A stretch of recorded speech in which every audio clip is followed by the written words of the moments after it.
Hello everyone, I Kuldeep welcome you all to today session और daily news analysis, जहां पे हम दोनों इंडियन एक्सप्रेस और द हिंदू न्यूज़पेपर की इंपॉर्टेंट न्यूज को गो थ्रू करेंगे।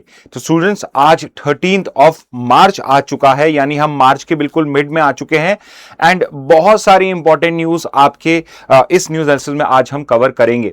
सो अगर मैं आपको एक ब्रीफ ओवरव्यू दूं कि आज हम कौन कौन सी न्यूज कवर करने वाले हैं, सो ऑब्वियसली सबसे पहले हम अपडेट लेंगे what is the current status of oil supply and natural gas supply in India, because कहीं ना कहीं इंडिया जो है बहुत स्मॉल स्केल पे गैस का, नेचुरल गैस का यहां पे क्राइसिस फेस कर रहा है, बट गवर्नमेंट ने ये क्लैरिफाई किया है कि ऑयल का क्राइसिस इतना बड़ा नहीं है। तो उसके रीजन क्या है कि क्यों ऑयल का क्राइसिस हम अभी तक कंसिडर नहीं कर रहे हैं, ये स्ट्रैटेजिक रिजर्व्स क्या होते हैं, ये सब हम डिस्कस करेंगे।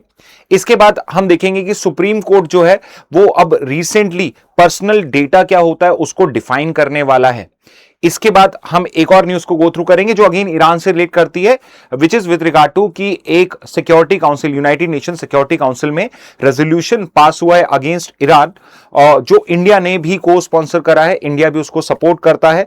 तो एक सिक्योरिटी काउंसिल का रेजोल्यूशन क्या होता है, उसकी लीगल वैलिडिटी क्या होती है, कौन से वो प्रोविजंस है जहां पे वो गिवन है, उसके कॉन्सिक्वेंस क्या होते हैं, तो ये सब हम डिस्कस करेंगे।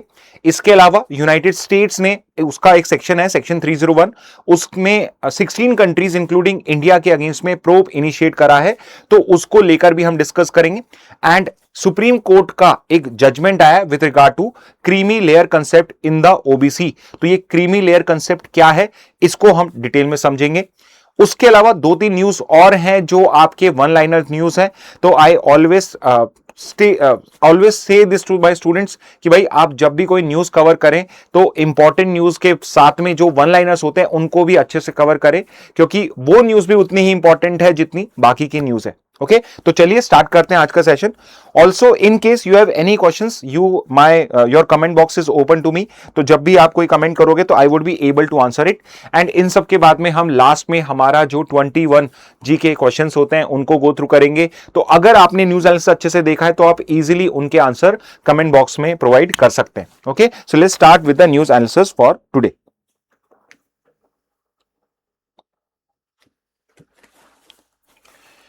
ओके, सबसे पहली न्यूज देखते हैं। सबसे पहली न्यूज है which is with regard to the current oil and gas crisis. तो देखिए ये सिर्फ एक अपडेट है, तो यहां पे हम जो ऑयल और गैस का क्राइसिस चल रहा है अभी करंटली उसके बारे में डिस्कस करने वाले हैं। ओके, सो ये आपका एक ब्रीफ ओवरव्यू है। वी आर ऑलरेडी अवेयर कि यहां पे तीन कंट्री के बीच में वॉर चल रहा है करंटली, जो है Iran, Israel and the US.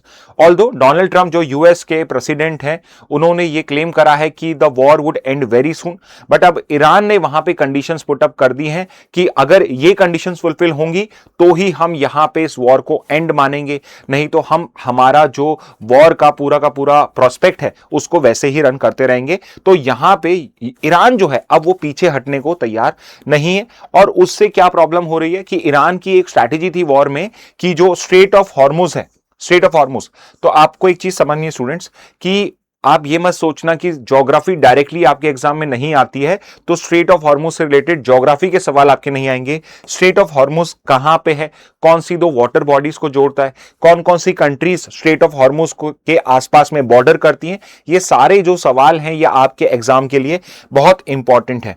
और स्ट्रेट ऑफ हॉर्मुज की इंपॉर्टेंट है क्योंकि वर्ल्ड का जो 20% ऑयल का ट्रांसपोर्ट है वो इसी रीजन से, ऑयल एंड गैस ट्रांसपोर्ट है वो इसी स्ट्रेट ऑफ हॉर्मुज से ही पास होता है। ओके, तो इसलिए स्ट्रेट ऑफ हॉर्मुज की इंपॉर्टेंस जो है वो बहुत इंक्रीज हो जाती है।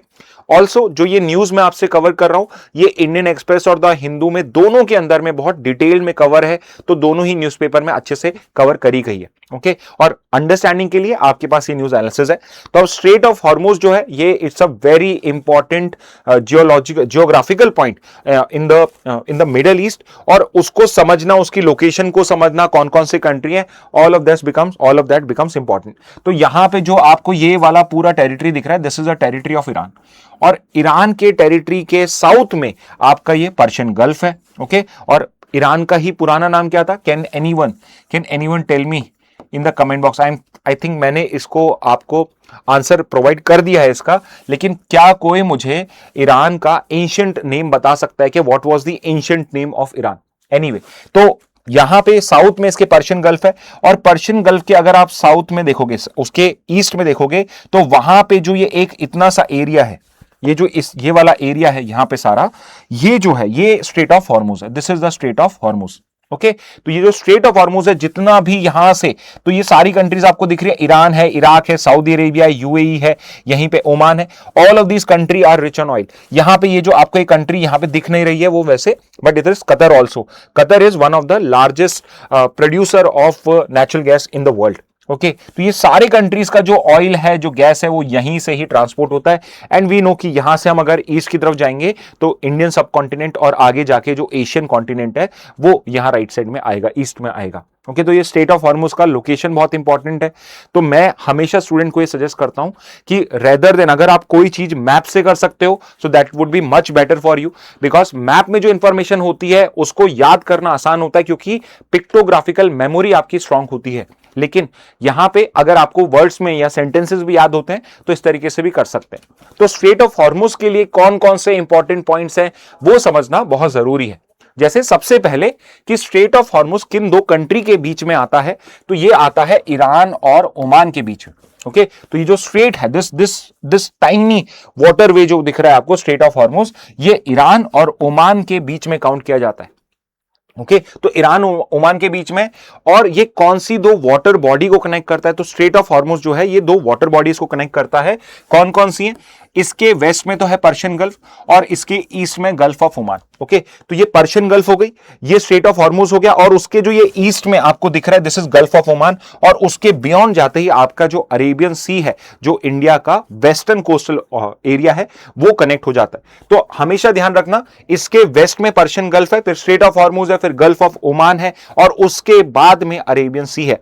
हो सकता है ऑप्शंस में अगर आपसे पूछ लिया जाए तो Persian Gulf connected with Arabian Sea भी, और अगर गल्फ ऑफ ओमान ऑप्शन में नहीं है तो अरेबियन सी वाला ऑप्शन सही हो जाएगा। लेकिन अगर गल्फ ऑफ ओमान भी अरेबियन सी भी है तो फिर गल्फ ऑफ ओमान वाला जो ऑप्शन होगा वो सही होगा। तो students, you have to always remember कि जो क्वेश्चन आपसे पूछा गया है उसको अच्छे से पढ़ना है, समझना है, एंड अकॉर्डिंगली आपको उनको आंसर करना है। ओके, इसके बाद की export route for oil and natural gas from gulf countries such as Saudi Arabia, Qatar, UAE, Kuwait and Iraq. Okay, तो यहां पे ये कुवैत एक और कंट्री, कुवैत भी तो मिस कर ही गए हम। Kuwait very small country but again a very important oil producing country है कुवैत। तो ये सारी कंट्रीज, कौन कौन सी कंट्रीज डिपेंडेंट हैं for transportation of oil and gas from strait of Hormuz, all of these countries are there. तो ये सारे कंट्रीज के नाम आपको पता होने चाहिए। ओके, तो ये बहुत ही इंपॉर्टेंट आपके लिए हो जाएगा। एंड या 2558 ने बहुत सही आंसर दिया है।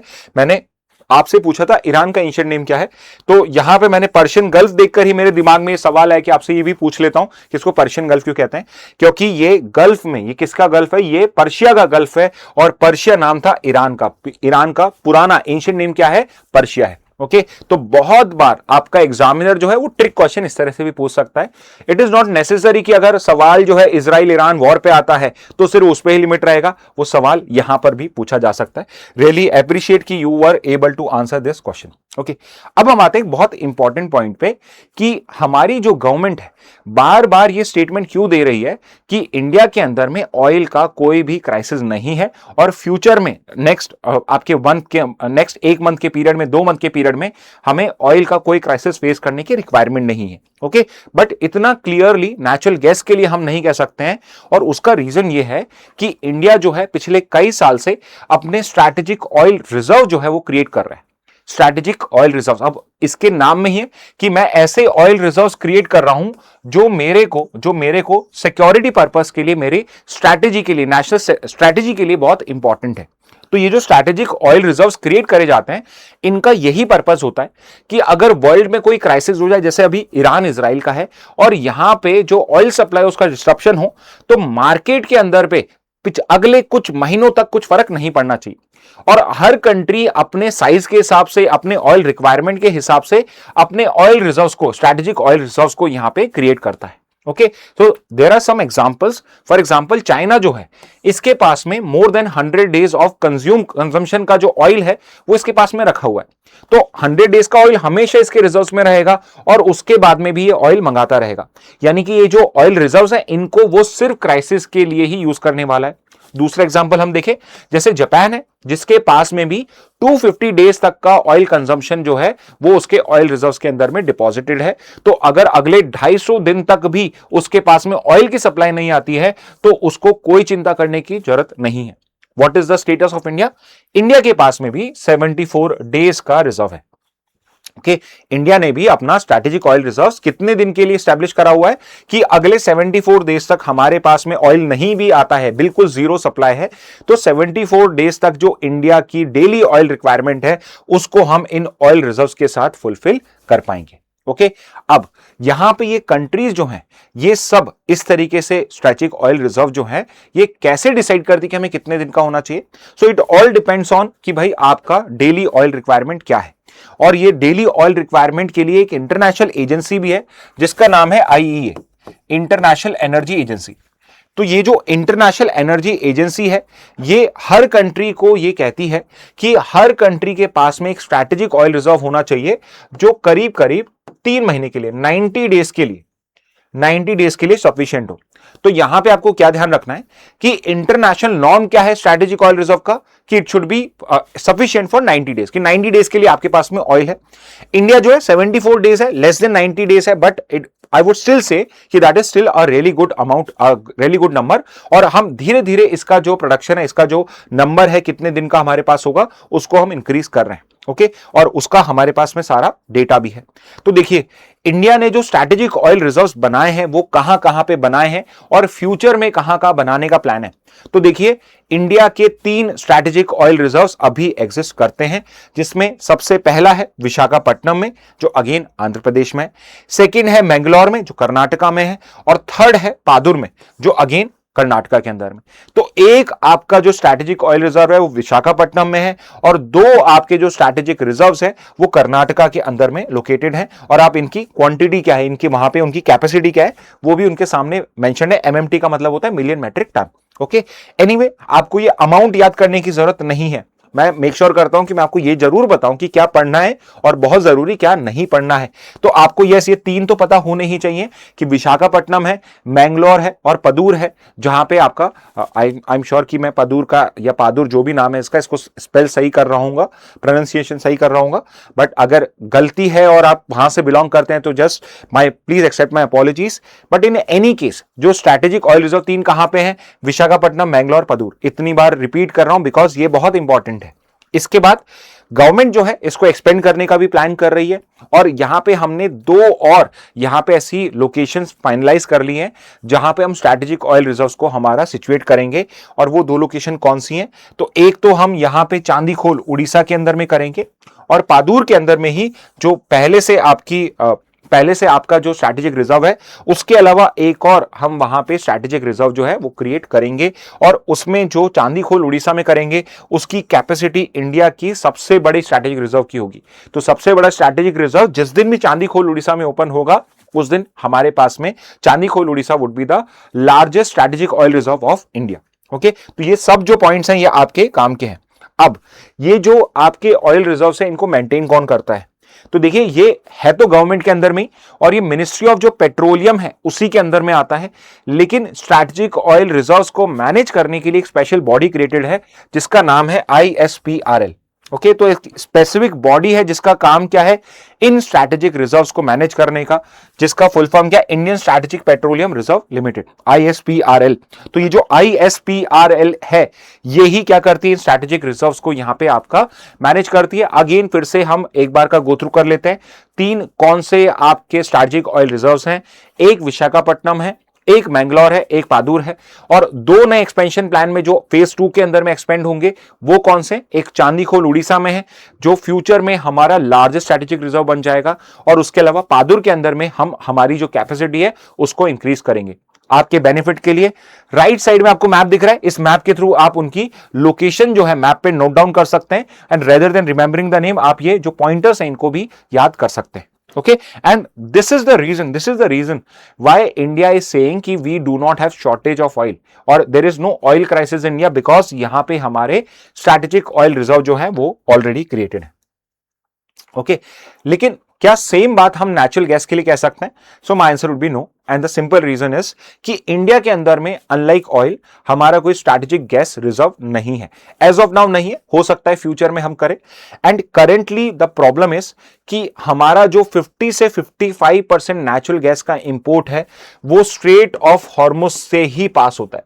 तो हमने हमारे नेचुरल गैस के जो आपके सोर्सेज है उनको अभी डाइवर्सिफाई नहीं किया है। And one of the reason is कि हमें बहुत चीप रेट पे सारे का सारा जो मेजर रिक्वायरमेंट है वो हमें स्ट्रेट ऑफ हॉर्मुज के कंट्री जो है, स्पेसिफिकली कतर जो है, वहां से मिल जाता है। ओके तो यहां पे नेचुरल गैस का तो फिर भी हम थोड़ा क्राइसिस फेस कर रहे हैं, and that is the reason कि हमने पिछले न्यूज एनालिसिस में, कल के न्यूज एनालिसिस में जो भी बहुत इंपॉर्टेंट था, परसों वाले सॉरी, उसमें हमने ये डिस्कस करा था कि हमारे जो नेचुरल गैस, हमारी जो गवर्नमेंट है उसने यहां पे प्रायोरिटाइज कर दिया डिफरेंट सेक्टर्स को कि प्रायोरिटी 1 के ऊपर हाउस होल्ड और सीएनजी वाली कार्स रहेंगी, प्रायोरिटी 2 पे फर्टिलाइजर रहेगा, और प्रायोरिटी 3 पे जाके आपके जो कमर्शियल एस्टेब्लिशमेंट्स हैं, इंडस्ट्रीज हैं, वो रहेंगी। तो इस तरीके से हमने यहां पे जो डाइवर्जन है उसको बेसिकली हमने एक बार का सिर्फ हाउस होल्ड के लिए और सीएनजी जो आपकी बसेस हैं, व्हीकल्स हैं, उनके लिए डाइवर्ट करा है। ओके तो दैट इज वन रीजन कि यहां पे हम नेचुरल गैस क्राइसिस फेस कर रहे हैं, बिकॉज मेजॉरिटी हमारा 50% प्लस जो हमारा 50% प्लस जो हमारा नेचुरल गैस का इंपोर्ट है वो स्ट्रेट ऑफ हॉर्मुज से ही पास होके आता है। और रिसेंटली इंडिया ने अनाउंस भी करा है कि हम अब यूएस और नॉर्वे से भी नेचुरल गैस जो है उसको इंपोर्ट करेंगे। ओके तो ये भी है, लेकिन यहां पे जो एक्सपर्ट्स हैं वो क्या बता रहे हैं कि जब हम इनसे इंपोर्ट करना स्टार्ट करेंगे तो अगर आज हम ऑर्डर देते हैं तो पहला जो शिपमेंट है वो 2 महीने बाद आएगा, so it would take a gap of 2 months. Okay तो करंटली हमारे नेचुरल गैस क्राइसिस जो है उसको हम फेस कर सकते हैं। ठीक है तो यहां पे ये एग्जांपल्स हैं आपके सामने कि नेचुरल गैस क्राइसिस क्यों है। एक सवाल जो मैं आपसे पूछना चाहूंगा, बिकॉज हम ये पिछले न्यूज एनालिसिस में डिस्कस कर चुके हैं, कि आप मुझे बताइए वर्ल्ड का largest natural gas production, world का लार्जेस्ट नेचुरल गैस प्रोडक्शन करने वाली कंट्री कौन सी है? ओके और एक और सवाल पूछ लेता हूं मैं आपसे, क्योंकि ये सवाल हम पहले कर चुके हैं, इसलिए आई एक्सपेक्ट कि आप इनको आंसर कर पाओगे कमेंट बॉक्स में। और दूसरा सवाल ये है, इंडिया का लार्जेस्ट नेचुरल गैस पार्टनर कौन है? मतलब सिंपली कि इंडिया मेजॉरिटी जो अपना नेचुरल गैस है वो किस कंट्री से इंपोर्ट करता है। ओके तो यहां पे आई एम सीइंग कि ओके शान ने पूछा सर ऑयल को स्टोर किस में करते हैं? तो देखिए यहां पे हमारे नेचुरल लैंड के नीचे नेचुरल इस टाइप के रिजर्वॉयर्स होते हैं, रॉक कैवर्न्स बोलते हैं उनको। आप सर्च करोगे तो आपको ऐसे डायग्राम दिख जाएंगे, रॉक कैवर्न्स सर्च करना आप। तो रॉक कैवर्न्स क्या होते हैं? बेसिकली रॉक के बीच में इस तरह के स्पेसेस क्रिएट हो जाते हैं जिसमें लीकेज भी नहीं होता है, और आप वहां पे इजीली रॉक को, आप इजीली उसमें ऑयल को स्टोर कर सकते हो, क्योंकि सैंड में करोगे तो जो ऑयल है वो सैंड में निकलना चालू हो जाएगा। तो रॉक कैवर्न्स होते हैं। तो ये लोकेशन भी इसीलिए शॉर्टलिस्ट करी गई है क्योंकि यहां पे इस टाइप के आपके नेचुरल रिजर्व्स अवेलेबल हैं। क्योंकि अगर आप सोचिए मैं इतने बड़े ऑयल के लिए अगर आर्टिफिशियल आपके क्रिएट करूंगा तो उसका कॉस्ट कितना हाई होने वाला है। Okay so yes this is how it is done. Okay so yes यहाँ ने फिर से सही आंसर दिए, बिल्कुल सही है। यूएसए जो है, यस बिल्कुल सही, USA is the largest natural gas का producer and also of oil. Currently oil का भी सबसे बड़ा प्रोड्यूसर है वो, और नेचुरल गैस का पार्टनर इंडिया का इट इज कतर। दोनों सवाल बिल्कुल सही दिए। यस गुड ईशान, आपने भी बिल्कुल सही आंसर दिए हैं सारे। Okay nice to know, nice to see you back कि आप अच्छे से आंसर कर रहे हैं। Okay so this is with regard to your first news कि आपका जो ऑयल और गैस क्राइसिस उसका करंट स्टेटस क्या है। नेक्स्ट न्यूज पे आ जाते हैं। तो देखिए बहुत बार न्यूज क्या होती है वो हमें बहुत सिंपल सी न्यूज लगती है, लेकिन एग्जाम पर्पस के लिए उसमें हम बहुत ही इंपॉर्टेंट डिटेल्स निकाल सकते हैं। जैसे कि यहां पे क्या है, यहां पे एक आपका यूएन सिक्योरिटी काउंसिल का रेजोल्यूशन पास किया गया है और इंडिया ने भी उसको सपोर्ट किया है। ये रेजोल्यूशन क्या है? तो एक ऑर्गेनाइजेशन है गल्फ कॉपरेशन काउंसिल। तो गल्फ की जितनी भी कंट्रीज हैं, ये आपके जो इराक हो गया, आपका कुवैत हो गया, सऊदी अरेबिया हो गया, सब क्या है, गल्फ कॉपरेशन काउंसिल के मेंबर्स हैं। और गल्फ कॉपरेशन काउंसिल के ही मेंबर्स को भी ईरान अटैक कर रहा है। तो यहां पे जीसीसी ने एक प्रपोजल दिया, सिक्योरिटी काउंसिल में रेजोल्यूशन दिया है कि यहां पे ईरान जो है, जो भी ये एक्ट कर रहा है, ये टारगेट कर रहा है, इस टारगेटिंग को उसको अब यहां पे रोकना पड़ेगा, स्टॉप करना पड़ेगा, और हम इसको कंडेम करते हैं। एंड इंडिया ने भी उस रेजोल्यूशन को को स्पॉन्सर किया है। यस, इंडिया हैज सेड कि yes we agree with it कि ईरान को अब अपने नेबरिंग कंट्रीज को अटैक नहीं करना चाहिए। ओके, तो ये सिक्योरिटी काउंसिल का रेजोल्यूशन क्या होता है, इसकी वैलिडिटी क्या है, ये वाला जो आपका अभी रेजोल्यूशन पास हुआ है, इसको कितने मेंबर्स ने पास किया, कितने मिनिमम मेंबर्स होने चाहिए कि सिक्योरिटी काउंसिल रेजोल्यूशन पास किया जा सकता है। तो ये जो सारे जो मैंने आपको अभी सवाल बताए हैं, ये सारे आपके एग्जाम वर्दी सवाल है। ओके, लेकिन सबसे पहले हम सिक्योरिटी काउंसिल समझेंगे और फिर स्पेसिफिकली सिक्योरिटी काउंसिल के रेजोल्यूशन को समझेंगे। तो बिकॉज आई नो कि आपने सिक्योरिटी काउंसिल स्कूल में भी पढ़ा होगा, तो मैं कुछ सवाल आपसे पूछता ही जाऊंगा। आई एक्सपेक्ट कि आप मुझे आंसर कर देंगे। ओके, तो सिक्योरिटी काउंसिल जो है, सबसे आई वुड से कि ये यूनाइटेड नेशन की सबसे इंपॉर्टेंट बॉडी है। सम वुड से कि जनरल असेंबली ज्यादा इंपॉर्टेंट है बिकॉज उसमें सब रिप्रेजेंटेटिव है, लेकिन रियल पावर जो है वो सिक्योरिटी काउंसिल के पास में रहती है, बिकॉज सिक्योरिटी काउंसिल के पास में इवन आर्म्ड एक्शन करने का भी पावर होता है। ओके, तो all of this is important for us. UN security council created कहां है, तो जितना भी यूनाइटेड नेशन है वो यूएन चार्टर के अंदर में ही क्रिएटेड है। ओके, तो यूएन सिक्योरिटी काउंसिल भी आपके यूनाइटेड नेशन के चार्टर के अंदर में क्रिएटेड है। वर्ल्ड वॉर 2 के एंड होने पे जब यूनाइटेड नेशंस क्रिएट हुआ था, तो उसी के अंदर में 1945 में आपका सिक्योरिटी काउंसिल भी क्रिएट किया गया था। And what is the objective of this council, तो इसका एक ही ऑब्जेक्टिव है जो सिक्योरिटी इसके नाम में ही है, which is to maintain international peace and security, कि पूरे वर्ल्ड के अंदर में आपकी विश्व शांति बनी रहे। ऑल्दो ये विश्व शांति का यहां पे ऑब्जेक्टिव तो दिया गया है, लेकिन इसने अपने इतने लंबे इतिहास के अंदर में शायद ही कभी कोई ऐसा एक्ट एक्शन करा होगा जिससे इंटरनेशनल पीस स्टैब्लिश हुआ हो। ओके, सो करंटली इसको कई लोग टूथलेस इंस्टीट्यूट भी कहते हैं, एंड दे बिलीव कि अब इसकी जगह हमें कोई बेटर ऑर्गेनाइजेशन को डेवलप करना चाहिए जो करंट जियोपॉलिटिक्स के अकॉर्डिंगली आपका एक्शन ले सके। ओके, तो यहां पे जो आपका सिक्योरिटी काउंसिल है, इसके पास में पावर है बाइंडिंग डिसीजंस लेने का, प्रोवाइडेड कि इसके सारे मेंबर्स जो हैं वो एग्री करें। और उसमें ज्यादा इंपॉर्टेंट क्या है कि जो इसके परमानेंट मेंबर्स हैं, 5 परमानेंट मेंबर्स हैं, वो एग्री करें, क्योंकि इनके पास में है वीटो पावर। वीटो पावर क्या होता है, वीटो का मतलब होता है नेगेटिव वोट। वीटो का मतलब है नेगेटिव वोट, कि अगर टोटल 15 मेंबर्स होते हैं, अगर उन 15 मेंबर्स में से इन 5 में से एक ने भी नो कह दिया तो वो रेजोल्यूशन पास नहीं हो सकता है। तो आपको ये समझना बहुत जरूरी है कि अगर 15 मेंबर्स में से जो वोटिंग करेंगे, 15 मेंबर्स करेंगे, और इन 5 में से एक ने भी उस रेजोल्यूशन को अगर नो कह दिया तो वो पास नहीं हो सकता है। ठीक है, नो कहने की पावर है यहां पे। अगर वो वोट नहीं करते हैं तो वो एब्सटेंशन होता है और फिर भी वो रेजोल्यूशन पास हो सकता है। यानी कि उनको कंपलसरी, अगर वो किसी रेजोल्यूशन को पास नहीं होना चाहते तो वो उनको नेगेटिव वोट यानी नो लिखना पड़ेगा उसमें। ओके, उसको रिजेक्ट करना पड़ेगा रेजोल्यूशन को। ओके, अब आपका पहला सवाल सिंपल सा सवाल है, विच इज कि जो ये परमानेंट 5 मेंबर्स हैं ये कौन कौन से, which are the P5 members. तो tell me in the comment box की P5 मेंबर्स कौन से हैं। वाइल यू आंसर इट, आगे का देख लेते हैं। तो 5 परमानेंट है 15 में से, और 10 नॉन परमानेंट है। ये जो 10 नॉन परमानेंट है, ये रोटेशनल बेसिस के लिए 2 साल के लिए यूएन जनरल असेंबली के द्वारा इलेक्ट किए जाते हैं। तो दूसरा जो मैं आपसे सवाल पूछना चाहता हूं इसी से रिलेटेड, कि इंडिया जो है लास्ट टाइम इसका नॉन परमानेंट मेंबर किस पीरियड में था। तो इंडिया जो है non permanent member UN general security council का लास्ट टाइम कब था, तो कौन से वो ईयर्स थे, you tell me in the comment box. ठीक है, ओके, आगे मूव करते हैं। Sir but US and Israel have bases in gulf country, that's why Iran targeting them. बिल्कुल सही है शांत, आपकी बात बिल्कुल सही है, लेकिन आप एक चीज समझिए कि ईरान ये क्लेम कर रहा है कि हम कंट्रीज को टारगेट नहीं कर रहे हैं, हम उनके बेसिस को टारगेट कर रहे हैं। लेकिन हमें उससे फर्क नहीं पड़ता है कि ईरान क्या कह रहा है, इजराइल क्या कह रहा है, यूएस क्या कह रहा है। हमें यह देखना है कि वो एक्चुअल में कर क्या रहे हैं। तो अभी आप रिसेंटली अगर न्यूज फॉलो करोगे, यू वुड सी कि ईरान ने अभी रिसेंटली पिछले 2 बार लास्ट 2 डेज में करीब 2 या 3 बार दुबई के एयरपोर्ट को और यूएई के जो एयरपोर्ट्स है उनको टारगेट करा है।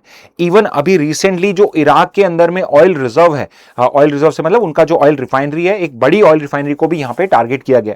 तो ये मैटर नहीं करता है कि वो क्या कह रहा है कि हम एयरबेस को टारगेट कर रहे हैं, बट ये वहां पे उन कंट्रीज को भी डिस्टेबलाइज करने की कोशिश कर रहा है, सो दैट वो कंट्रीज प्रेशराइज करें इजराइल और यूएस को कि you have to either stop the war और you have to accept what Iran is saying. Okay, तो यहां पे जो यूएस है वो कहीं ना कहीं इस वॉर में अब थोड़ा फंसा गया है, क्योंकि अब ईरान जो है वो पीछे हटने को रेडी नहीं है।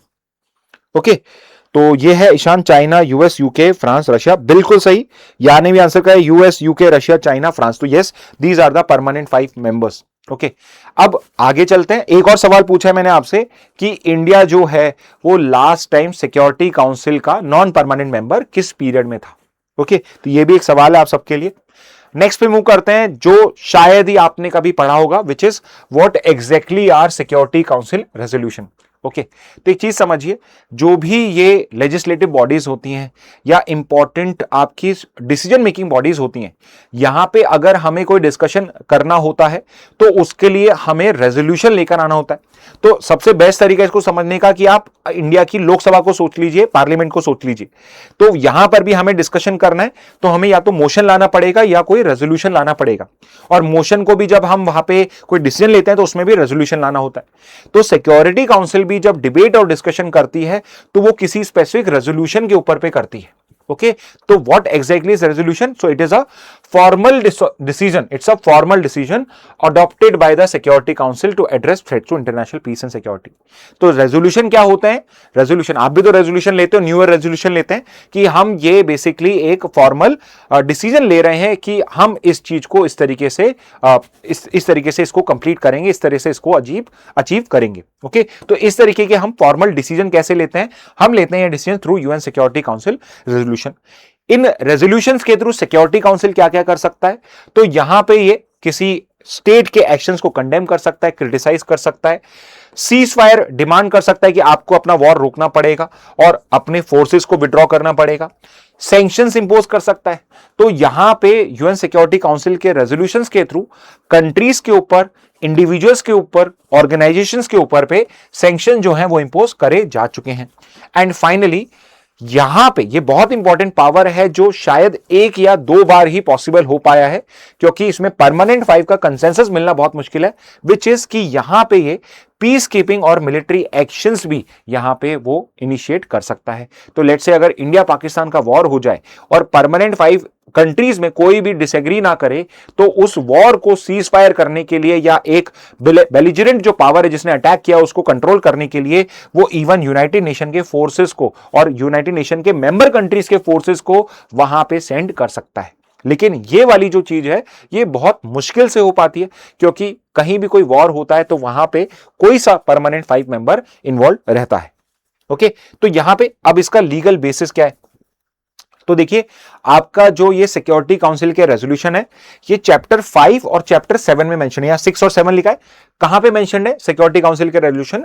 चैप्टर 5 में मेंशन है, चैप्टर 7 में मेंशन है। याद करने की जरूरत नहीं, जस्ट बता रहा हूं कहां पे है। ओके, और कितने टाइप के रेजोल्यूशन होते हैं? तो 2 टाइप के रेजोल्यूशन होते हैं। एक रेजोल्यूशन पास होते हैं चैप्टर 6 में और एक रेजोल्यूशन पास होते हैं चैप्टर 7 के अंदर में। चैप्टर 5 में जो रेजोल्यूशन पास होते हैं वो चैप्टर 6 में पास होते हैं। ओके, अब अगर नहीं समझ आ रहा, कंफ्यूज हो रहे हो तो भूल जाओ इस बात को, सिर्फ इतना याद रखो, 2 टाइप के सिक्योरिटी काउंसिल के रेजोल्यूशन होते हैं, एक बाइंडिंग होते हैं और दूसरे नॉन बाइंडिंग होते हैं या रिकमेंडेटरी होते हैं। तो याद रखना 2 टाइप के रेजोल्यूशन होते हैं, एक बाइंडिंग, एक नॉन बाइंडिंग या रिकमेंडेटरी। तो पहला जो है चैप्टर 6 के रेजोल्यूशन जो होते हैं ये यूजुअली होते हैं पीसफुल सेटलमेंट ऑफ डिस्प्यूट्स के लिए।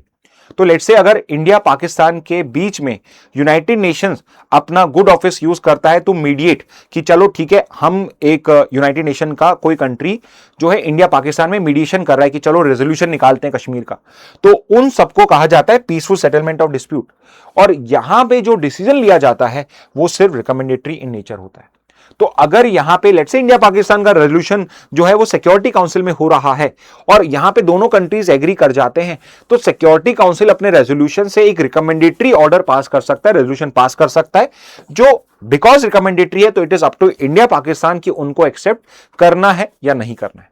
लेकिन ज्यादा इंपॉर्टेंट है चैप्टर 7 के रेजोल्यूशन, जिसके अंदर में ये डील करता है जब एक्चुअल थ्रेट होता है इंटरनेशनल पीस और सिक्योरिटी को। So when there is threat to peace, breaches of peace और एक्ट्स ऑफ एग्रेशन, इस केस के अंदर में ये क्या कर सकता है, लीगली बाइंडिंग यहां पे ये रेजोल्यूशन पास कर सकता है which would be binding on all UN members.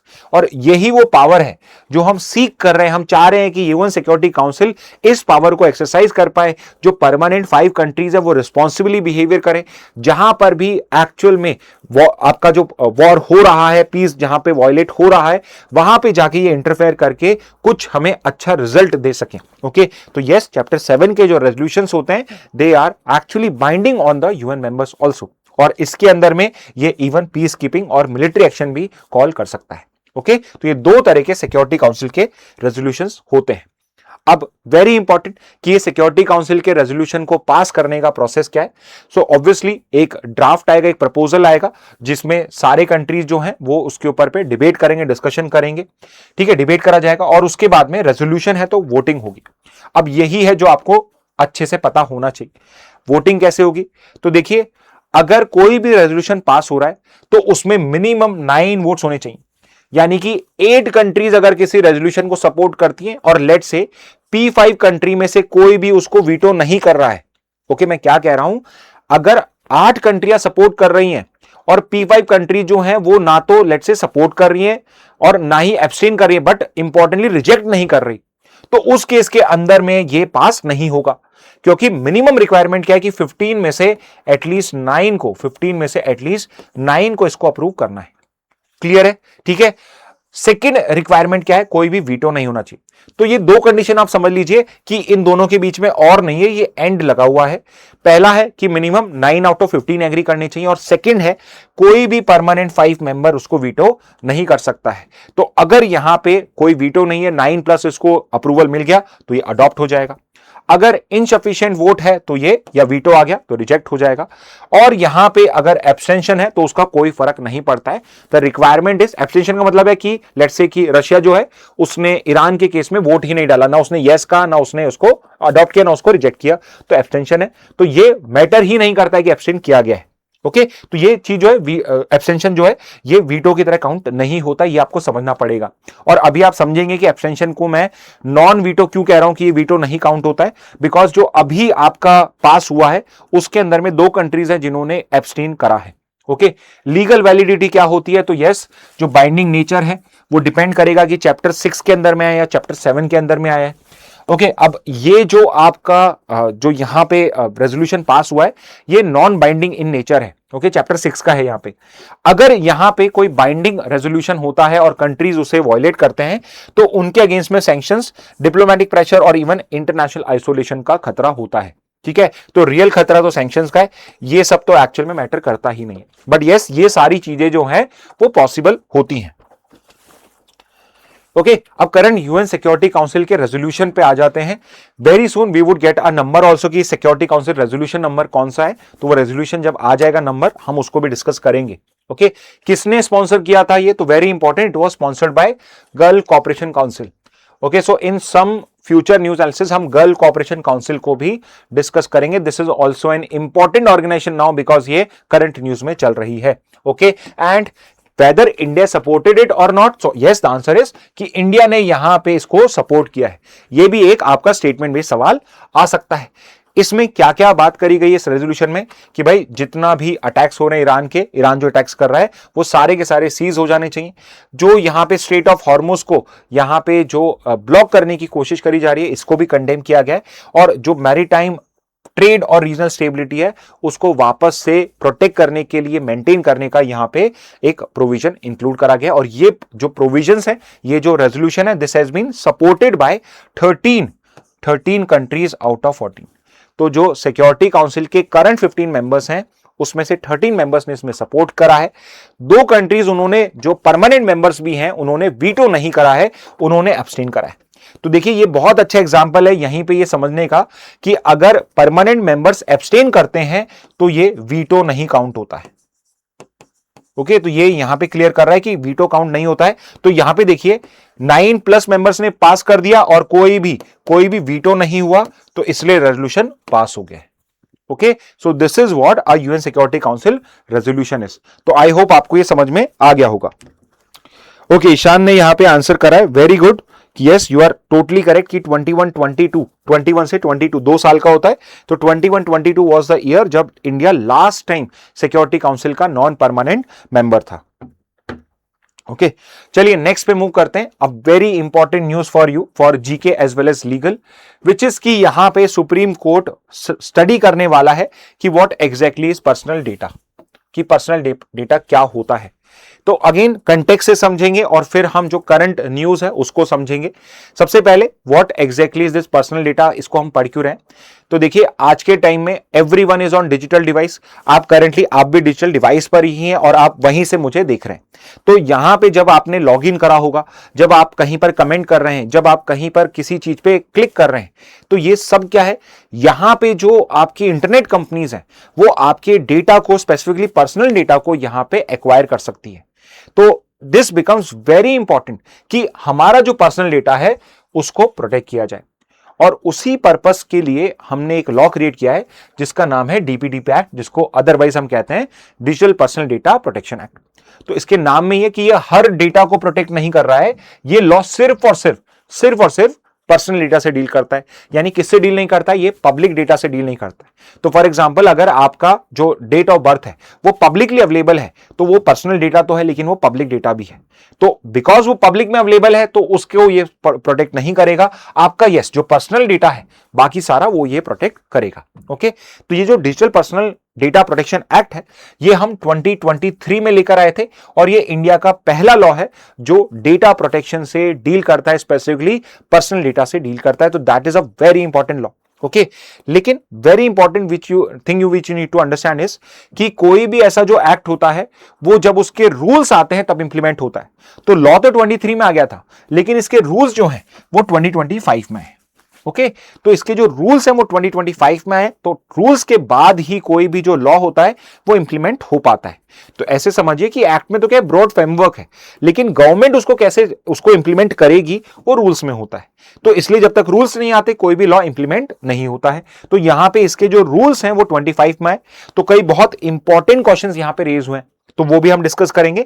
लेकिन यहां पे ये लॉ हम लेकर क्यों आए, बिकॉज 2017 में बहुत ही इंपॉर्टेंट जजमेंट है, कई बार हमने इसको डिस्कस करा है, KS Puttuswamy judgement, KS Puttuswamy versus union of India judgement है 2017 का, जिसने ये डिक्लेयर कर दिया कि जो राइट टू प्राइवेसी है ये एक फंडामेंटल राइट है, विच मींस ये गवर्नमेंट की ड्यूटी है कि हमारी जो प्राइवेसी है, हमारा जो पर्सनल डेटा है उसको जहां तक हो सकता है प्रॉपरली प्रोटेक्ट किया जाए। और उसी पर्पस के लिए ये डीपीडीपी एक्ट जो है वो यहां पे हमने इनेक्ट किया है। लेकिन प्रॉब्लम कहां पे आ रही है कि जो गवर्नमेंट है वो इस डीपीडीपी एक्ट के थ्रू दूसरे एक लॉ को, जो गवर्नमेंट को यहां पे चेक करने के लिए, ट्रांसपेरेंसी के लिए हम लेकर आए थे, उसको कहीं ना कहीं ये वहां पे डाइल्यूट कर रहा है। और मैं यहां बात कर रहा हूं आरटीआई एक्ट की। ओके, मैं यहां बात कर रहा हूं आरटीआई एक्ट की। अब देखिए आरटीआई एक्ट क्या कहता है, राइट टू इंफॉर्मेशन एक्ट ये कहता है कि अगर कोई भी गवर्नमेंट की इंफॉर्मेशन, या गवर्नमेंट की जगह मैं कह सकता हूं कोई भी ऐसी पब्लिक इंफॉर्मेशन जो है, कोई भी ऐसी पब्लिक इंफॉर्मेशन जो गवर्नमेंट के पास अवेलेबल है और सिटीजन्स को डिस्क्लोज करी जा सकती है इन पब्लिक इंटरेस्ट, तो वो इंफॉर्मेशन डिस्क्लोज कर देनी चाहिए। ओके, तो सिंपल सा है कि कोई भी इंफॉर्मेशन जो गवर्नमेंट के पास है और पब्लिक इंटरेस्ट को सर्व करती है उसको डिक्लेयर कर देना चाहिए।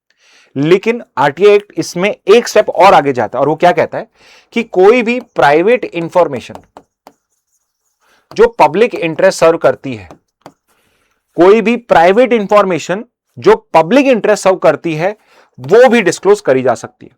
तो I give you one example कि let's say there is one MLA. अब एमएलए तो पब्लिक सर्वेंट होता है, या लेट्स से आईएएस का एग्जांपल ले लेते हैं। एक आईएएस ऑफिसर है, अब आईएएस ऑफिसर पब्लिक ऑफिसर है, उसमें गवर्नमेंट से उसे पैसा मिलता है, बहुत सारी पावर्स वो गवर्नमेंट के बिहाफ पे होल्ड करता है, उसके पास में क्योंकि पावर बहुत है तो करप्शन का स्कोप भी बहुत है। तो यहां पे उसका जो बैंक अकाउंट डिटेल्स है, वो जो बैंक अकाउंट डिटेल्स है वो उसकी प्राइवेट इंफॉर्मेशन है। आप ये मत समझना कि आईएएस ऑफिसर है तो उसमें बैंक में क्या पैसा है वो मुझे पता होना चाहिए, वो उसकी प्राइवेट इंफॉर्मेशन। लेकिन लेट्स से अगर उसका नाम किसी करप्शन केस में आता है तो यहां पे उसके बैंक अकाउंट में कितना पैसा है वो पब्लिक इंटरेस्ट के अंदर में, आरटीआई एक्ट के अंदर में डिस्क्लोज करा जा सकता है। क्लियर है? आई होप आपको ये समझ में आई हो कि यहां पे इवन प्राइवेट इंफॉर्मेशन अगर वो पब्लिक इंटरेस्ट सर्व करती है तो उसको आप यहां पे डिस्क्लोज कर सकते हो। तो यहां पे जो आरटीआई आपका जो डीपीडीपी एक्ट है उसके अंदर में एक ब्लैंकेट बैन लगा दिया है कि किसी भी तरह की प्राइवेट इंफॉर्मेशन जो है वो डिस्क्लोज नहीं हो सकती है। अब आरटीआई क्या कह रहा है कि प्राइवेट इंफॉर्मेशन अगर पब्लिक इंटरेस्ट सर्व करती है तो डिस्क्लोज कर दो, लेकिन जो लॉ बाद में आया वो क्या कह रहा है कि प्राइवेट इंफॉर्मेशन किसी भी केस में डिस्क्लोज नहीं हो सकती है। क्योंकि डीपीडीपी एक्ट बाद में आया है तो ये आरटीआई एक्ट को भी ओवररूल कर सकता है। तो यहां पे सुप्रीम कोर्ट में यही डिबेट चल रहा है कि क्या जो आरटीआई एक्ट है उसको क्या डीपीडीपी एक्ट के इस प्रोविजन के थ्रू डाइल्यूट किया जा सकता है, क्या यहां पे डीपीडीपी एक्ट के बाद जो प्राइवेट इंफॉर्मेशन है क्या उसको डिस्क्लोज नहीं किया जा सकता है।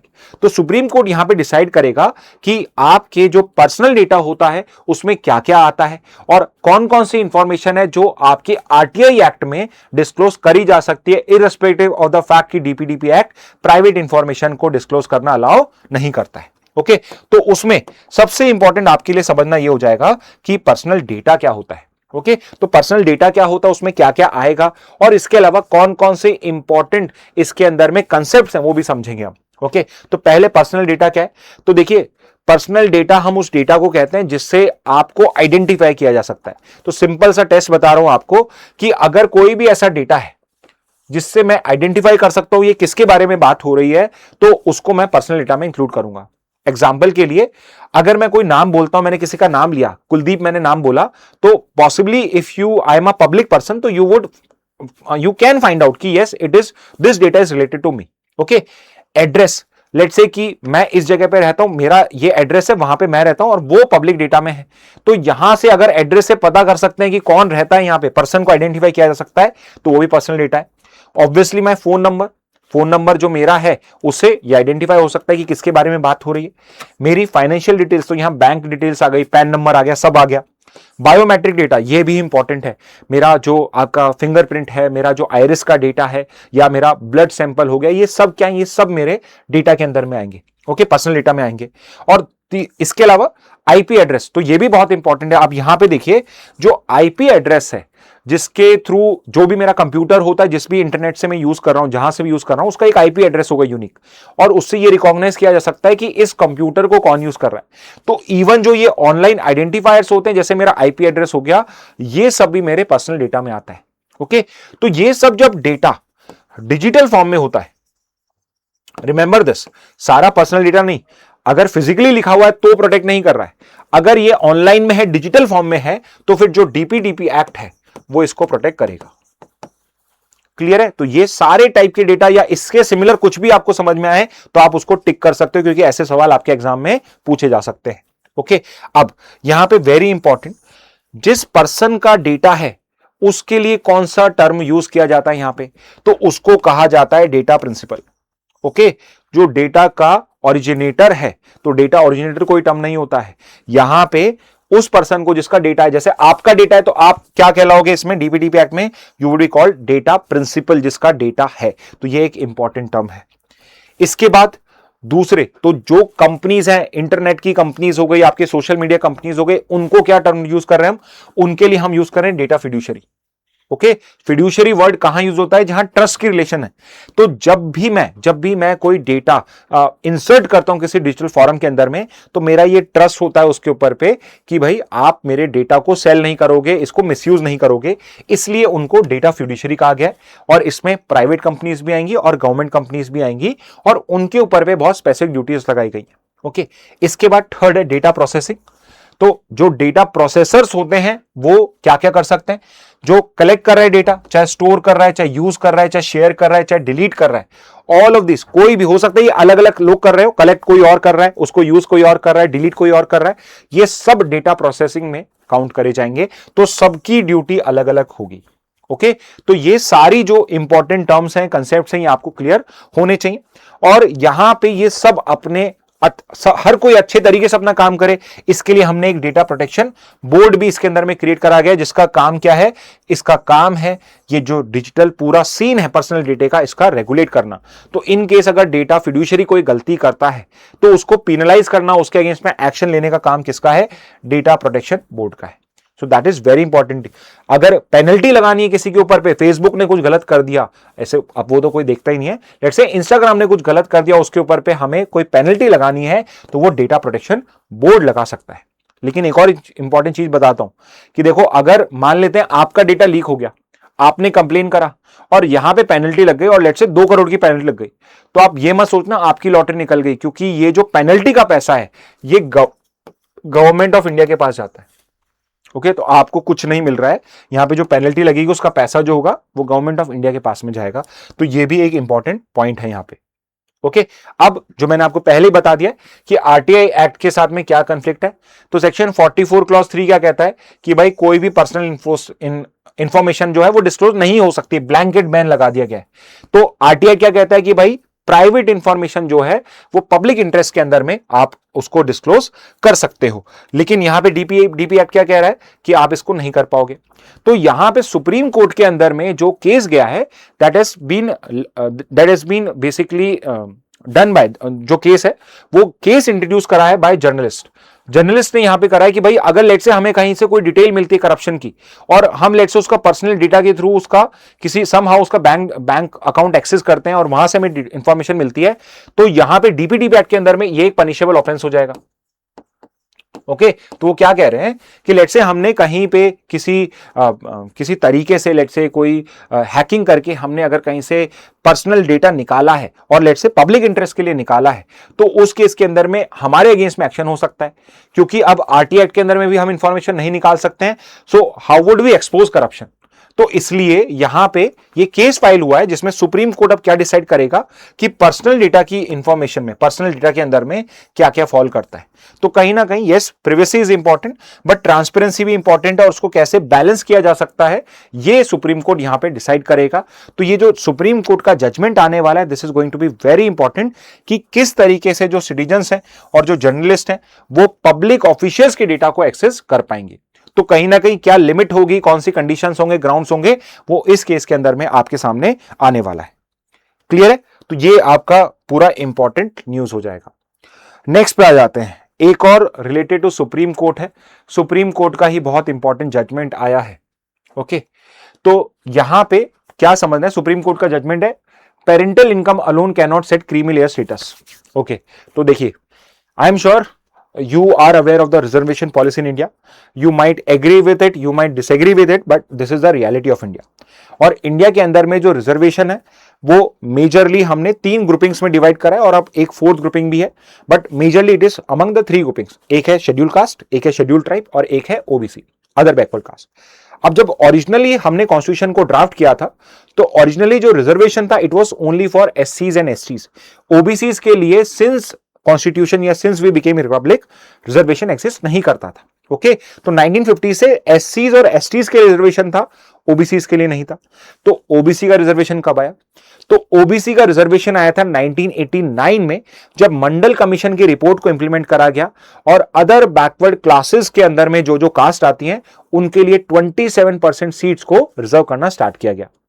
अब जब ये ओबीसी वाला रिजर्वेशन आया तो इसको चैलेंज करा गया सुप्रीम कोर्ट के अंदर में in the case of Indira Sahni versus union of India. तो Indira Sahni versus union of India वो लैंडमार्क जजमेंट है जिसके अंदर में सुप्रीम कोर्ट ने ये डिसाइड किया था कि क्या ओबीसी को रिजर्वेशन दिया जा सकता है या नहीं दिया सकता है। एंड बिकॉज वी नो कि ओबीसी रिजर्वेशन है, तो यानी कि हम ये चीज इन्फरेंस निकाल सकते हैं कि इस केस के अंदर में सुप्रीम कोर्ट ने ओबीसी के रिजर्वेशन को अपहेल्ड किया था। लेकिन उन्होंने यहां पे एक बहुत इंपॉर्टेंट कंसेप्ट इंट्रोड्यूस किया था which is creamy layer. Okay, तो जैसे ही कोई दूध होता है तो उस पर जो क्रीम होती है वो ऊपर तैर जाती है, और सबसे जो रिच पार्ट होता है किसी भी लिक्विड का या लेट्स से मिल्क का, वो उसका क्रीम ही होता है।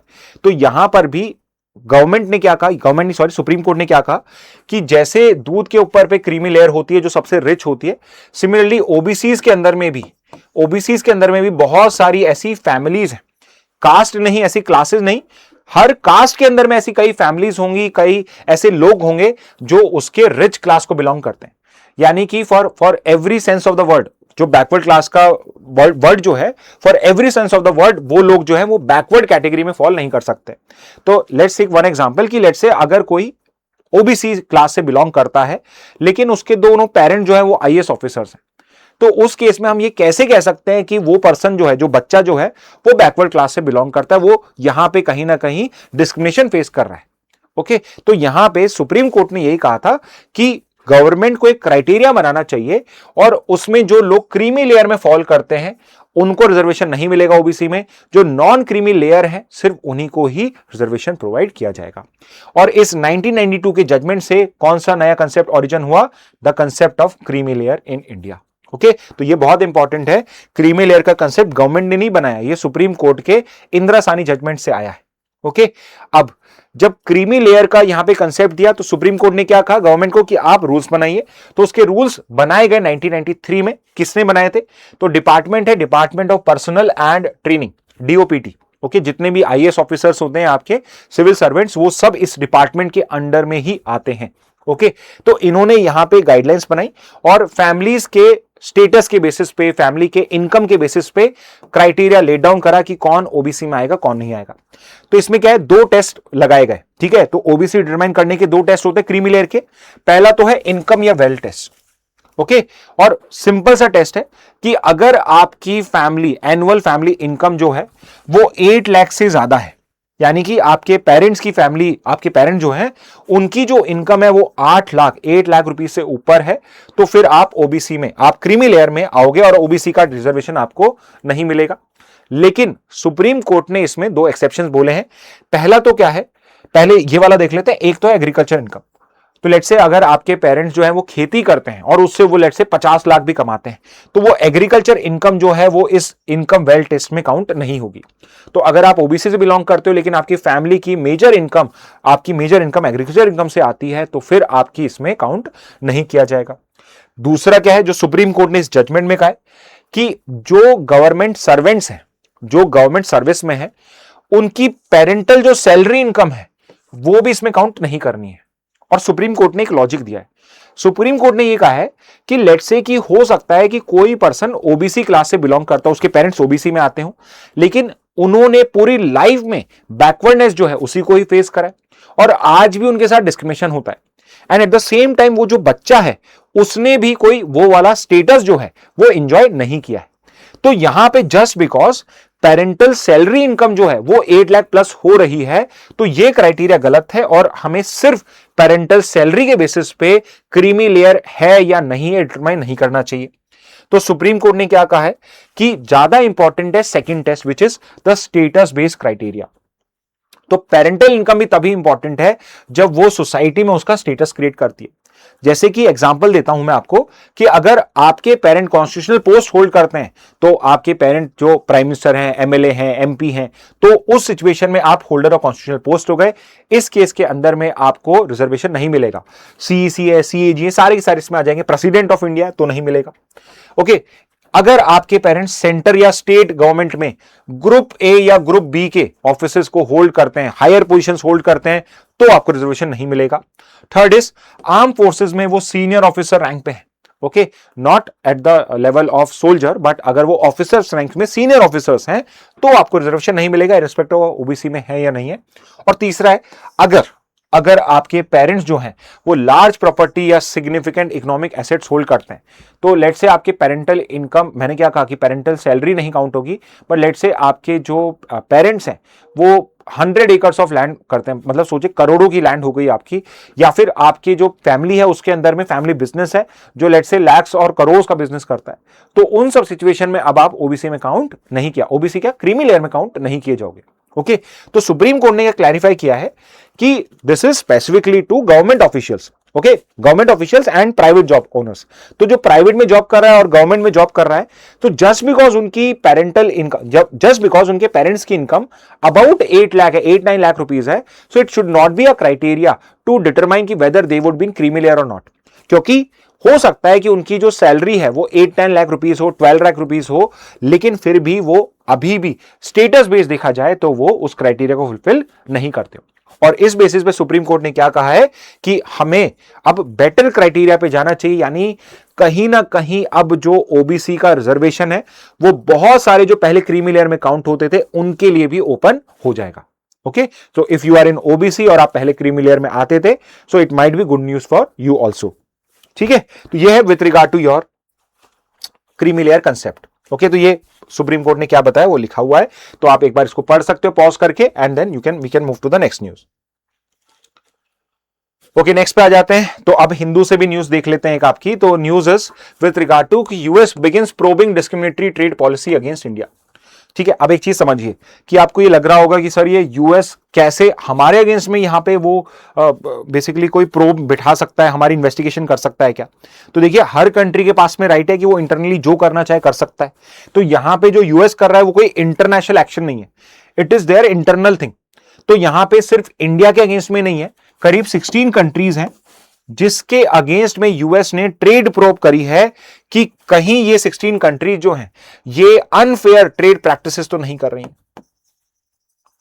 ये अनफेयर ट्रेड प्रैक्टिस तो नहीं कर रही।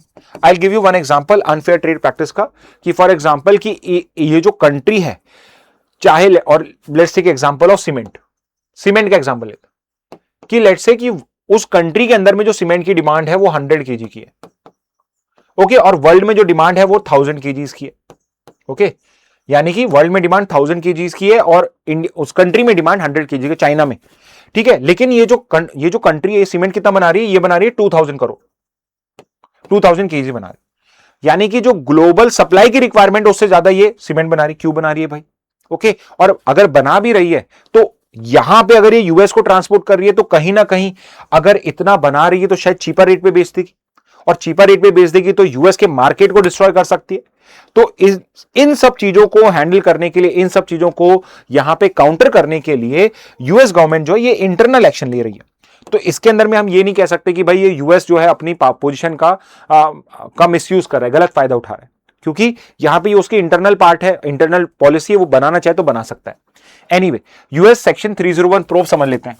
तो देखिए, कहीं पर भी अगर आप सेक्शन 301 प्रोब पढ़ें तो समझ जाना यूएसए की बात हो रही है।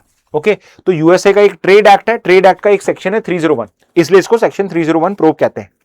तो जो ये सेक्शन 301 आपका प्रोब है या सेक्शन 301 है, ये यूएस के ट्रेड रिप्रेजेंटेटिव को, ओके, यूएस ट्रेड रिप्रेजेंटेटिव, अब ये यूएसटीआर क्या है, वहां पे जो कॉमर्स मिनिस्ट्री है उसको यूएसटीआर कहते हैं। जैसे इंडिया में कॉमर्स मिनिस्ट्री होती है, वहां पे यूएसटीआर होता है। तो यहां पे जो ये सेक्शन 301 है, ये यूएसटीआर को इन्वेस्टिगेशन अलाउ करता है ऑफ अनफेयर ट्रेड प्रैक्टिसेस। तो अगर कोई भी कंट्री है जो यूएस के साथ अनफेयर ट्रेड प्रैक्टिसेस अगर प्रैक्टिस कर रहे हैं तो उस केस के अंदर में उनके अगेंस्ट में एक्शन ले सकता है। और अभी रिसेंटली मार्च 2026 के अंदर में यूएसटीआर ने इन्वेस्टिगेशन लॉन्च करी against 16 economies including India. Okay, तो सिर्फ इंडिया यहां पे टारगेटेड नहीं है, 16 कंट्रीज टारगेटेड है। यहां पे वो क्या चीज देखेंगे कि कहीं यहां पे structural access capacity and over production तो नहीं हो रहा है मैन्युफैक्चरिंग सेक्टर में। तो यहां पे टर्म बहुत इंपॉर्टेंट है, structural access capacity. Structural access capacity का मतलब यह है कि ये जो कैपेसिटी का एक्सेस है, it is because of support by the government.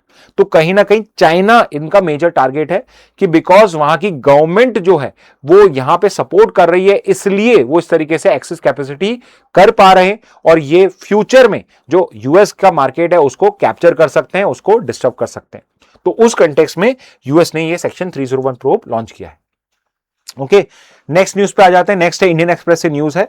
तो यहां पे अभी रिसेंटली रिपोर्ट आई थी, जो आपके अरुणाचल प्रदेश में आर्मी के रिप्रेजेंटेटिव है, दे हैव सेड कि जो चाइना है वो चाइना विलेज एरियाज के अंदर में बॉर्डर डेवलपमेंट कर रहा है, बॉर्डर डिफेंस विलेजेस क्रिएट कर रहा है। ओके, अब ये बॉर्डर डिफेंस विलेजेस का मतलब क्या हुआ कि चाइना जो बॉर्डर पे विलेजेस को डेवलप कर रहा है वो सिविलियन पर्पस के लिए नहीं यूज कर रहा, वो सिर्फ सिविलियन पर्पस के लिए नहीं है, अगर फ्यूचर में वो उसको मिलिट्री पर्पस के लिए भी यूज करना चाहे तो वो उसको मिलिट्री आउटपोस्ट में भी कन्वर्ट कर सकता है। यानी कि जो बॉर्डर विलेजेस चाइना डेवलप कर रहा है वो डुअल यूज के लिए, ओके, डुअल यूज के लिए, सिविलियन भी है और आपके मिलिट्री यूज के लिए भी है।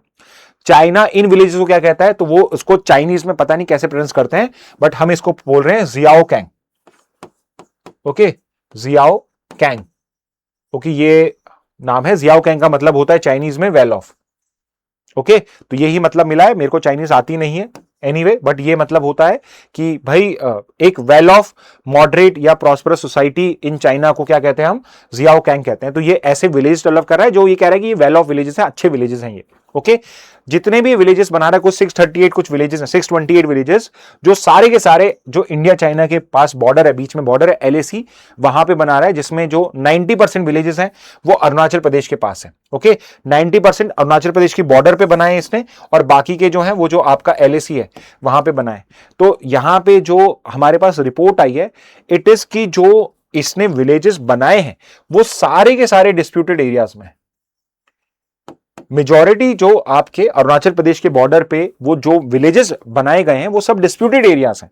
यानी कि अगर ये विलेजेस आगे जाके सेटल हो गए तो वो ये क्लेम कर सकता है कि देखिए यहां पे हम बहुत सालों से रह रहे हैं और अब हम यहां से पीछे मूव नहीं हो सकते। यानी कहीं ना कहीं जो डिस्प्यूटेड एरिया इंडिया चाइना में, चाइना इस तरीके से उनको एक्वायर कर सकता है। ठीक है, तो ये हमारे लिए कोई सिंपल न्यूज नहीं है। और ऐसा नहीं है कि इंडिया कुछ नहीं कर रहा है। इंडिया ने looking at the development bye Chinese side, India ने अपने साइड में भी 22 के अंदर में एक वाइब्रेंट विलेज प्रोग्राम लॉन्च किया था। अभी रिसेंटली इसका 2.0 सेकंड वर्जन भी स्टार्ट हो गया। अब हम सारे बॉर्डर एरियाज को, जो लैंड बॉर्डर एरियाज वाले स्टेट्स हैं, वहां पे हम विलेज को डेवलप कर रहे हैं। लेकिन फेज 1 जो 22 में किया था उसमें हम चाइना बॉर्डर पे जो भी हमारे विलेजेस हैं, जो हमारी स्टेट्स हैं, उसमें हम विलेजेस को टारगेट कर रहे हैं। हमने भी कुछ 600 प्लस विलेजेस को इसके अंदर में टारगेट करा है। 600 प्लस यहां पे हम विलेजेस को डेवलप कर रहे हैं। कौन इंप्लीमेंट कर रहा है? It is being implemented by ministry of home affairs. तो इंटरनल के लिए कौन रिस्पॉन्सिबल है? मिनिस्ट्री ऑफ होम अफेयर्स है।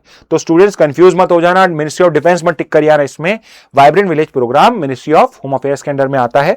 और जो चाइना के बॉर्डर पे विलेजेस हैं, सॉरी स्टेट्स हैं और यूटीज हैं, ठीक है, जम्मू कश्मीर नहीं है, लद्दाख है, तो इन सब के ऊपर पे क्या कर रहा है इंडिया, जो है यहां के विलेजेस को डुअल यूज के लिए डेवलप कर रहा है। ओके, तो यह है vibrant villages programme. Okay, now अब हम आगे एकदम लास्ट पार्ट पे, अब आपको मैं 2 वन लाइनर देने वाला हूं। प्लीज इन वन लाइनर्स को अच्छे से लिख लेना कहीं पे, बिकॉज दीज आर समथिंग जो डायरेक्टली एग्जाम्स में आपके पूछे जा सकते हैं। ओके, पहला क्या है? पहला तो यह है भाई कि कर्नाटका जो है वो इंडिया की फर्स्ट स्टेट बन चुका है। कर्नाटका इंडिया की फर्स्ट स्टेट बन चुका है जिसने कमिटी बनाई है for responsible AI use. Okay, so सीधा सा सवाल क्या बनेगा? इंडिया का फर्स्ट स्टेट कौन सा है जिसने रिस्पॉन्सिबल एआई यूज के लिए कोई पॉलिसी बनाई है? वो है कर्नाटका। ओके, इसको हेड कौन कर रहा है? तो को फाउंडर है इन्फोसिस के क्रिस गोपाल कृष्णन, उन्हीं की फोटो है ये, क्रिस गोपाल कृष्णन, जो इन्फोसिस के को फाउंडर थे। नारायण मूर्ति ने ही नहीं बनाई इन्फोसिस, उनके साथ में ये को फाउंडर थे क्रिस गोपाल कृष्णन, और एक और थे नंदन नीलेकनी। ये 3 लोग थे। ओके, तो Kris Gopalakrishnan is the one जो को फाउंडर इन्फोसिस के, वो यहां पे गवर्नमेंट को हेल्प करेंगे कि एक रिस्पॉन्सिबल एआई के लिए क्या क्या नॉर्म्स बनाने चाहिए। ओके, तो ये एक वन लाइनर हो जाएगा। एक और मैं आपको स्पोर्ट्स से वन लाइनर दे रहा हूं। अगेन, इंडिया के अंदर में पहली बार गो कार्टिंग, आपने ये अगर करी है, you should try it, it's really good, बड़ा मजा आता है गो कार्टिंग करके। तो इंडिया पहली बार एक इंटरनेशनल गो कार्टिंग या कार्टिंग कंपटीशन को होस्ट करने वाला है। कहां पे होस्ट होगा? So it's going to be hosted in Chennai. Okay, Chennai में होगा। मद्रास मोटर स्पोर्ट्स क्लब जो है, एमआरएफ आपने सुना होगा, सचिन का, विराट कोहली के बैट पे एमआरएफ देखा होगा आपने। तो जो एमआरएफ है वो इस मद्रास मोटर स्पोर्ट्स क्लब को ओन करता है, और उन्होंने यहां पे इसको भी स्पॉन्सर करने का डिसाइड करा है। कहां पे होगा? चेन्नई में होगा। क्या है ये? इंडिया का पहला इंटरनेशनल कार्टिंग कॉम्पिटिशन है। ठीक है, ओके स्टूडेंट्स, थैंक यू। तो ये सारी आपकी इंपॉर्टेंट न्यूज थी, and I know you were waiting for this specific news, this specific 20 GK questions. तो लेट्स सी आप इनको आंसर कर पाते हैं या नहीं कर पाते हैं। सिंपल सा गोल है, हर जो भी आंसर कर रहे हो नंबर लिखो और उसके आगे ABCD लिखना, सो दैट आई नो आप किसको आंसर कर रहे हो। ओके, तो चलिए स्टार्ट करते हैं। आई एक्सपेक्ट कि I will get more answers today. Okay, तो पहला सवाल है आपका, स्ट्रेट ऑफ हॉर्मुज जो है वो पर्शियन गल्फ को कनेक्ट करता है किस वाटर बॉडी से? ओके, कौन सी वाटर बॉडी से इसको कनेक्ट करता है? फर्स्ट का आंसर आप क्या दोगे? तो हमने डिस्कस करा है कि जो स्ट्रेट ऑफ हॉर्मुज है वो पर्शियन गल्फ को कनेक्ट करता है गल्फ ऑफ ओमान से। तो फर्स्ट का आंसर क्या हो जाएगा? A. Let's look at the second one. क्या आप सेकंड आंसर कर पाते हैं? India currently maintain strategic petroleum reserve sufficient for approximately how many days? Okay, जो स्ट्रैटेजिक पेट्रोलियम रिजर्व्स है इंडिया के, वो कितने दिन के लिए काफी हैं? तो वो they are enough for 74 days. तो सेकंड का आंसर हो जाएगा बी। थर्ड पे आ जाते हैं। लेट्स सी आप थर्ड वाला आंसर कर पाते हैं क्या? Okay, very important, which are the following cities host one of India strategic petroleum reserve facility. तो कहां पे हमने पढ़ा है, एक तो मैंगलोर है और एक पादुर है और तीसरा है विशाखापट्टनम। तो थर्ड का आंसर हो जाएगा सी। ओके, फोर्थ पे आ जाते हैं। Phase second of India strategic petroleum reserve also includes expansion eight which existing location. Okay, तो यहां पे पूछा है कौन सी वो एग्जिस्टिंग लोकेशन है जहां पे हम फेज 2 में भी एक्सपेंड करने वाले हैं। तो दो नई जगह, एक तो है चांदीखोल जो उड़ीसा में जो नई जगह, और दूसरा जो एक्सपेंशन में हम करने वाले हैं वो है पादुर अगेन इन कर्नाटका, जहां पे पहले से भी है और एक और स्ट्रेटेजिक रिजर्व बनाएंगे। तो फोर्थ का आंसर हो जाएगा डी। ओके, यहां ने सही आंसर दिए, बिल्कुल सही। फिफ्थ पे आ जाते हैं। व्हाट अबाउट अदर्स, बाकी भी देख रहे हैं लेकिन वो आंसर्स नहीं कर रहे हैं, हम एक्सपेक्टिंग कि आप आंसर्स करेंगे। फिफ्थ पे देखते हैं, India strategic petroleum reserve are manage by which organisation. तो हमने पढ़ा है कि भाई स्पेसिफिक ऑर्गेनाइजेशन है जो इसको मैनेज करती है, क्या नाम है उसका? उसका नाम है ISPRL, Indian strategic petroleum reserve limited. तो फिफ्थ का आंसर हो जाएगा ए। सिक्स पे आ जाते हैं, लेट्स सी आप सिक्स आंसर कर पाते हैं क्या। DBDP act was enacted in which year. तो सिंपल सवाल पूछा, ईयर पूछा है आपसे कि भाई डीबीडीपी एक्ट कब आया था। So it came in the year, act कब आया था? 2023 में। तो सिक्स का आंसर हो जाएगा सी। सेवेंथ पे आ जाते हैं, बिल्कुल सही है। नेक्स्ट पे आते हैं, under digital personal data protection act the individual to home personal data relates is called. Okay, DPDP act में जिसका डेटा उसको क्या कहते हैं हम? उसको हम फिड्यूशरी नहीं कहते, इनिशिएटर नहीं कहते, प्रोसेसर नहीं कहते, उसे कहते हैं हम डेटा प्रिंसिपल। तो सेवेंथ का आंसर हो जाएगा बी। लेट्स सी आप इसको सही कर पाते हैं क्या। Eighth, okay, which of the following is considered personal data under data protection framework. इसमें से कौन सा पर्सनल डेटा में आता है? बिल्कुल सही। नेक्स्ट पे, नेम ऑफ इंडिविजुअल, यस ये भी आता है, एड्रेस ऑफ पर्सन ये भी आता है, फोन नंबर ये भी है। सो करेक्ट आंसर हो जाएगा D, all of the above. Simple सा आंसर है। नाइन्थ पे आ जाते हैं, how many non permanent members are there in the UN security council. सवाल हमेशा अच्छे से पढ़ना है, आपसे टोटल नहीं पूछा है, आपसे परमानेंट नहीं पूछा, आपसे नॉन परमानेंट पूछा है। तो नाइन्थ का आंसर क्या हो जाएगा? नॉन परमानेंट कितने हैं? नॉन परमानेंट है 10 मेंबर्स। तो नाइन्थ का आंसर है ए, बिल्कुल सही है आपका आंसर। नेक्स्ट पे जाते हैं, a minimum of how many votes are required for a resolution to be adopted in the security council. बहुत ही अच्छा सवाल है, आज का न्यूज एनालिसिस देखा है या पहले से पता है तो ही आंसर कर पाओगे। वी हैव स्टडीड कि भाई 15 में से जब तक मिनिमम 9 वोट्स नहीं आते हैं तब तक रेजोल्यूशन पास नहीं होता है। तो 10th का करेक्ट आंसर हो जाएगा B. 11th, during the recent voting on a United Nations Security Council on Iran, which two countries abstained? Okay, जो अभी रिसेंटली रेजोल्यूशन आया है बाय GCC, कौन सी दो कंट्रीज ने एब्सटेन करा है? तो उस पर एब्सटेन करा है रशिया और चाइना ने। गुड यार, तो आपने सही आंसर दिया 10th का भी। 11th का आंसर क्या हो गया? सी हो जाएगा। 12th, ओके, क्रीमी लेयर का कंसेप्ट जो है वो किस सुप्रीम कोर्ट जजमेंट से आया था? Very important case, very important case and very important question for you, and it was in the case of Indira Sahni versus union of India. तो 12th का आंसर है D. Let's look at the 13th, income ceiling क्या है भाई? What is the income ceiling for creamy layer? Income ceiling कौन सी है? कितने लाख से ऊपर फैमिली इनकम हो तो आपको रिजर्वेशन नहीं मिलेगा, क्रीमी आपको क्रीमी लेयर में काउंट किया जाएगा। तो उसकी लिमिट क्या है? 13 का आंसर क्या है? ए, 8 लाख, बिल्कुल सही। नेक्स्ट पे आ जाते हैं, which type of income is excluded while calculating creamy layer. कौन सी इनकम एक्सक्लूड होती है? अब देखो, जल्दबाजी में कई होंगे जो सैलरी इनकम टिक कर आएंगे, लेकिन सैलरी इनकम जो है वो parental salary income eight government jobs है। ओके, तो ये सही नहीं होगा। सही क्या होगा? Agriculture income, which is definitely correct. Okay, तो सैलरी, अगर एग्रीकल्चर इनकम नहीं होता तो ए आंसर हो सकता था, अगर बोथ ऑफ द अबव होता तो बोथ होता ए और सी तो भी सही हो सकता था, लेकिन यहां पे क्योंकि दो में से एक चूज करना है, चारों में से एक ही चूज करना है, तो 14 का करेक्ट आंसर हो जाएगा सी, बिल्कुल सही है। 15 पे आते हैं, creamy layer exclusion primary applies to which category. Creamy layer exclusion जो है ये किस पे अप्लाई होता है? क्या शेड्यूल कास्ट पे होता है? नहीं। शेड्यूल ट्राइब्स पे? नहीं। क्या इकोनॉमिक वीकर सेक्शन पे होता है? टू अ लिमिटेड एक्सटेंट होता है, इकोनॉमिक वीकर सेक्शन तो है ही क्रीमी लेयर बेस्ड। तो यहां पे क्योंकि एक्सक्लूजन की बात करी जा रही है तो उसका सही आंसर होगा ओबीसी। तो 15 का आंसर है डी। 16 पे आते हैं, India's first international karting competition mentioned in the news will be hosted in which city? कौन से सिटी में होने वाला है karting competition? It is going to take place in Chennai. तो 16 का आंसर हो जाएगा ए। 17 पे आते हैं, which Indian state has constituted a committee on responsible AI. Okay, किस इंडियन स्टेट ने कमिटी बनाई है रिस्पॉन्सिबल एआई की? 17 का आंसर क्या है? बी, कर्नाटका। 18 पे आ जाते हैं, who has been appointed as chairperson of Karnataka committee on responsible AI. किसको बनाया गया है? तो इन्फोसिस के को फाउंडर जो है उनको बनाया गया है, ये वाले नहीं, ये वाले। तो 18 का आंसर है डी। 19 पे आते हैं, वाइब्रेंट विलेज प्रोग्राम कब लॉन्च हुआ था? In which year vibrant villages programme was launch? So ये भी हमने पढ़ा, it was launch in the year 2022। 19 का आंसर हो जाएगा सी। 20 देख लेते हैं, वीवीवी प्रोग्राम कौन इंप्लीमेंट कर रहा है? बहुत इजी सवाल है, वीवी प्रोग्राम को इंप्लीमेंट कौन कर रहा है ग्राउंड लेवल पे? It is your ministry of home affairs. और 20 का आंसर हो जाएगा बी। ओके, फाइनली एक बोनस क्वेश्चन आप सबके लिए।